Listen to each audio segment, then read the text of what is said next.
សួស្តីប្រិយមិត្តទាំងអស់គ្នាសូមស្វាគមន៍មកកាន់ Channel អាវិញ្ញាណមានពិតហើយថ្ងៃនេះមាន admin មាន2សាច់រឿងសម្រាប់ប្រិយមិត្តទាំងអស់គ្នាហើយរឿងនេះដែរមានចំណងជើងថាសង្សារខ្មោចរឿងសង្សារខ្មោចកើតឡើងនៅទីក្រុងភ្នំពេញយប់ដ៏ស្ងប់ស្ងាត់សំណាងគឺជាអ្នកជំនួយម្នាក់ដែលទទួលបានជោគជ័យយ៉ាងលឿនប៉ុន្តែគ្មាននរណាដឹងទេថាទ្រព្យសម្បត្តិនិងភាពរុងរឿងរបស់គេនាពេលនេះគឺបានមកពីការក្បត់និងការធ្វើឃាតប្រពន្ធខ្លួនឯងឈ្មោះថាម៉ាលីកាលពី1ឆ្នាំមុនដើម្បីយកប្រាជ្ញារ៉ាប់រងនិងទៅរំនៅជាមួយស្រីថ្មីការត្រឡប់មកវិញនៃវិញ្ញាណយប់ខួបងាប់1ឆ្នាំរបស់ម៉ាលីសំណាងត្រឡប់មកទេវិញទាំងស្រវឹងជោគជុំគេដើរចូលក្នុងបន្ទប់ទឹកដើម្បីលុបមុខនៅពេលគេងើបមុខឡើងសម្លឹងមើលកញ្ចក់ពន្លឺភ្លើងក្នុងបន្ទប់ទឹកក៏ចាប់ផ្ដើមព្រិចភ្លេចឆឹបឆឹបក្នុងកញ្ចក់គេមិនមែនឃើញតែមុខរបស់គេម្នាក់ឯងនោះទេនៅពីក្រោយខ្នងគេគឺជារូបរាងស្ត្រីម្នាក់ស្លៀកឈុតពណ៌សដែលជោកជាំទៅដោយឈាមនិងទឹកសក់របស់នាងវែងអូសដីនិងបិទបាំងផ្ទៃមុខស្ទើរជិតប៉ុន្តែភ្នែកដែលក្រឡែតឡើងលើរបស់នាងសម្លឹងចំមុខសំណាងមិនដាក់ភ្នែក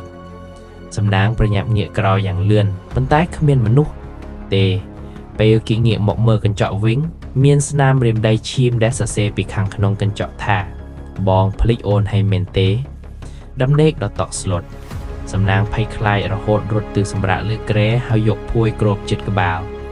ភាពស្ងប់ជ្រុំនៃរាត្រីបែរជាឮសំឡេងទឹកស្រក់តក់តក់នៅក្បែរគ្រែគេមានអារម្មណ៍ថាភួយដែលគេដណ្ដប់នោះចាប់ផ្ដើមធ្ងន់ទៅដូចជាមាននរណាម្នាក់មកអង្គុយពីលើសំណាងព្យាយាមបើកភ្នែកប៉ុន្តែគេមិនអាចគំរើខ្លួនបានឡើយខ្មោចសង្កត់កម្លាំងដុំហ៊ីម៉ាមួយបានសង្កត់លើទូងគេរហូតគេដកដង្ហើមស្ទើរមិនរួចភួយដែលបិទមុខគេត្រូវបានលូកបើកយឺតដោយដៃស្គឿមស្កាំងដែលគ្មានកោចែកនៅចំពោះមុខគេគឺជាមុខរបស់ម៉ាលីដែលស្អោយរលួយប៉ុនកណ្ដាលភ្នែកទាំងគូរបស់នាងត្រូវបានខ្វិចចេនសល់តែរុនភ្នែកខ្មៅងងឹតដែលកំពុងហូរឈាមនាងសង្កត់ជង្គង់លើទូងគេហើយខ្សឹបសំឡេងត្រជាក់ស្រេបក្បែរត្រចៀកថាថ្ងៃដែលបងចរានអូនទម្លាក់ទឹកបងដឹងថាវាត្រជាក់ប៉ុណ្ណាចាំអូនជួយឲ្យបងបានកក់ក្ដៅវិញការសងសឹកចុងក្រោយសំណាងព្យាយាមស្រែករកជំនួយប៉ុន្តែសំឡេងរបស់គេចេញមកត្រឹមតែជាខ្យល់ម៉ាលីចាប់ផ្ដើមលូកដៃដែលត្រជាក់ด้วยទឹកត្រៃចូលទៅក្នុងមាត់របស់សំណាងហើយទាញអណ្ដាតគេចេញមកក្រៅយ៉ាងសាហាវគួរកាវបងពូកែនិយាយភួតណាស់អណ្ដាតនេះមិនគួរទុកទេរំពេលនោះសំណាងមានអារម្មណ៍ថាខ្លួនគេត្រូវបានអូសចេញពីគ្រែទាំងកម្រើកមិនរួចវិញ្ញាណរបស់ម៉ាលីបានអូសគេចូលទៅក្នុងបន្ទប់ទឹកម្ដងទៀតគេឃើញធុងទឹកដែលពេញព្រាបទៅដោយទឹកខ្មៅអាសូចម៉ាលីចាប់ក្បាលសំណាងជ្រុះមួយចូលក្នុងទឹកនោះយ៉ាងខ្លាំងសំណាងបំរែកននាលក្នុងទឹកប៉ុន្តែដៃរបស់ខ្មោចភរិយាគេមាំដូចដែកក្នុងដង្ហើមចុងក្រោយគេបានឮសំឡេងម៉ាលីសើចក៏គឺថាពួកយើងនឹងនៅជាមួយគ្នារហូតតទៅក្នុងទីងងឹតនេះព្រឹកព្រលឹមប៉ូលីសបានរកឃើញសពសំណាងដេកស្លាប់នៅក្នុងបន្ទប់ទឹកអ្វីដែលចម្លែកពីបំផុតនោះគឺគេបានស្លាប់ដោយការថប់ដង្ហើមក្នុងធុងទឹកដែលមានទឹកមិនដល់កន្លះផងប៉ុន្តែអ្វីដែលធ្វើឲ្យប៉ូលីសព្រឺរោមបំផុតនោះគឺក្នុងមាត់របស់សពសំណាងមានដូសសុទ្ធតែស្លែនិងផ្កាចម្ពាដែលម៉ាលីធ្លាប់ចូលចិត្តពាក់កាលពីនៅរស់នៅលើកញ្ចក់បន្ទប់ទឹកដែលធ្លាប់មានអក្សរឈាមឥឡូវនេះមានតែស្នាមមេដៃខ្មៅពីរដែលហាក់ដូចជាកំពុងអោបថោបផ្ទៃមុខអ្នកដែលឆ្លប់មើលកញ្ចក់នោះពីខាងក្នុងហើយបើអ្នកបង្គាប់ទាំងអស់គ្នារឿងយើងមិនដល់ទីបញ្ចប់ឥឡូវយើងចូលរឿងទី2របស់យើងរឿងទី2របស់យើងគឺរឿងបណ្ដាស្នាយវិញ្ញាណសងសឹកកំហុំដែលមិនអាចលុបលាងរាត្រីខែដាច់ដ៏ងងឹតស្លុបនៅវីឡាដ៏ស្កឹមស្កៃមួយនៃចៃក្រុងភ្នំពេញរតនាអង្គុយក្រេបស្រាក្រហមទាំងដៃញ៉ាយទៅត្រើបទ្រព្យសម្បត្តិមហាសាលដែលគេកំពុងសោយសុខនេះគឺបានមកពីការក្បត់យ៉ាងសាហាវខួរកែវទៅលើនារីដែលជាសង្សារដ៏ស្មោះត្រង់របស់គេកាលពី1ឆ្នាំមុនដោយសារតែចង់រៀបចំជាមួយកូនស្រីសេដ្ឋីម្នាក់ដើម្បីបន់ស័ក្តិរតនាបានរៀបចំគម្រោងការបោកបញ្ឆោតនារីឲ្យទៅកន្លែងស្ងាត់រួចក៏ច្រាននាងទម្លាក់ពីលើចំណុចខ្ពស់នៃភ្នំដោយធ្វើឲ្យវាមើលទៅដូចជាគ្រោះថ្នាក់អត្តឃាតនារីស្លាប់ទាំងអយុត្តិធម៌ទាំងដែលនាងកំពុងមានផ្ទៃពោះកូនរតនាបាន3ខែប៉ុណ្ណោះមុនពេលដាច់ខ្យល់ភ្នែករបស់នាងដែលពោពេញទៅដោយឈាមបានសម្លឹងចំមុខរតនារួចបន្លឺសំឡេងតិចដែលតាមលន់បន្លាយគេរហូតមកដល់សប្តាហ៍ថ្ងៃធោះតែស្លាប់ក៏អូនមិនអោយបងរੂបានសុខដែរយប់នេះជាយប់ខួបងាប់1ឆ្នាំពេញរបស់នារីខ្ ខ្យល់ភៀវចាប់ផ្ដើមបក់បោកខ្លាំងបោកទង្ឃាបដបួលទៅបាំងអួនលន់សោកប៉ាំងដោយមានមនុស្សចង់ទម្លាចូលមកខាងក្នុងរតនាដែរចូលក្នុងបន្ទប់ទឹកដើម្បីលាងសម្អាតមុខដែលពោពេញទៅដោយញើសត្រជាក់នៅពេលគេងើបមុខឡើងសម្លឹងមើលកញ្ចក់ស្រាប់តែភ្លើងក្នុងបន្ទប់ទឹកចាប់ផ្ដើមព្រិចយ៉ាងលឿនរួចក៏ងងឹតស្លុបនៅក្នុងភាពងងឹតនោះរតនាមានអារម្មណ៍ថាមានខ្យល់នឹងហាមត្រជាក់ស្រេបបក់មកប៉ះកញ្ចាំងរបស់គេប្រញាប់បើកដៃកដេកឆេះឡើងវិញពន្លឺភ្លើងតុយមួយបានចែកទៅលើកញ្ចក់អ្វីដែលគេឃើញមិនមែនជាមុខរបស់គេនោះទេប៉ុន្តែជារូបរាងស្ត្រីម្នាក់នៅក្នុងឈុតសម្លៀកបំពាក់ដែលរហែកដេកដោយជោគចាំទៅដោយឈាមខ្មៅស្រោចពេញតួនាងឈរនៅពីក្រោយខ្នងរបស់រតនានៅកញ្ចក់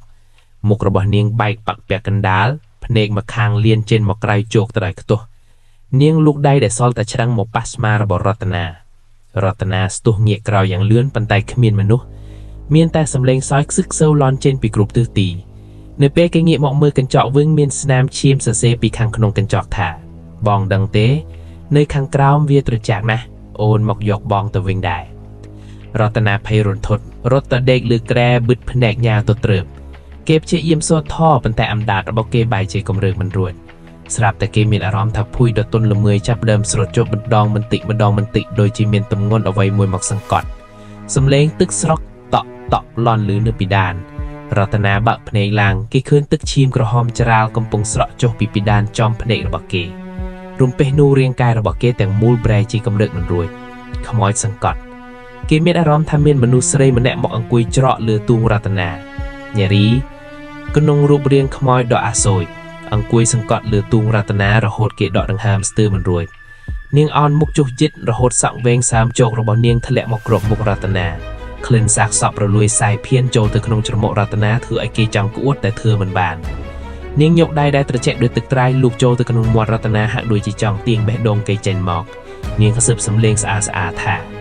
ការពេលនៅរស់បងថាស្រឡាញ់អូនដល់ដង្ហើមចុងក្រោយឥឡូវដល់ពេលហើយរតនាដល់ពេលដែលបងត្រឹងរសារពុកសញ្ញាហើយរតនាបំរែកនៅនាវទាំងភាពឈឺចាប់ស្រាប់តែរូបភាពដែលគេច្រាននារីទម្លាក់ភ្នំបានលេចឡើងសារជាថ្មីប៉ុន្តែលើកនេះអ្នកដែលកំពុងធ្លាក់គឺរូបគេទៅវិញគេមានអារម្មណ៍ថាខ្លួនគេត្រូវបានអូសចេញពីក្រែទាំងអាក្រាតក្តាយវិញ្ញាណនារីបានអូសគេទៅកាន់របៀងជាន់ទី2នៃវីឡារតនាព្យាយាមចាប់បន្កាន់ដៃចិនដាវប៉ុន្តែដៃរបស់គេបែកជាទន់ដោយសរសៃអំបោះនារីបានលេចមុខមកចំពីមុខគេមាត់របស់នាងហែកដល់ស្លើកត្រចៀករួចនិយាយថាតោះពួកយើងទៅជាមួយគ្នានាងបានហាក់មកអបរតនាយ៉ាងជាប់រួចបង្ខំឲ្យគេលួចចុះពីលើរបៀងជាន់ទី2ខ្លួនរបស់រតនាបកនឹងការ៉ូខាងក្រោមលន់សូឈឹងបាក់សូឈឺគេមិនទាន់ស្លាប់ភ្លាមទេគេដេកធ្ងន់ទាំងឈឺចាប់នៅក្នុងពន្លឺភ្នែកដែលជិតរលត់គេឃើញនារីកំពុងអង្គុយលើខ្លួនរតនារួចយកត្រជាក់ដៃស្រួចខ្វិចយកភ្នែកររបស់គេម្ដងម្នាក់បងមិនសមនឹងមើលឃើញពន្លឺថ្ងៃទៀតទេបងត្រូវនឹងងឹតដូចអូនព្រឹកឡើងអ្នកបម្រើបានរកឃើញសពរតនាដេកស្លាប់នៅសភាពរន្ធត់ភ្នែកទាំងពីរត្រូវបានបាត់បង់ឆ្អឹងខ្នងបែកជាពីរកណាត់ហើយក្នុងមាត់របស់សពមានដុសសុទ្ធតែសក់វែងដុសចេញមកយ៉ាងសន្ធឹកសន្ធាប់ប៉ូលីសបានពិនិត្យកាមេរ៉ាសុវត្ថិភាពប៉ុន្តែអ្វីដែលគេឃើញក្នុងវីដេអូគឺរតនាដើរចេញពីបន្ទប់ទឹកលោតចុងពីលើរបៀងនិងប្រើដៃខ្លួនឯងខ្វិចភ្នែកខ្លួនឯងទាំងរស់គ្មានមនុស្សទី2ឡើយ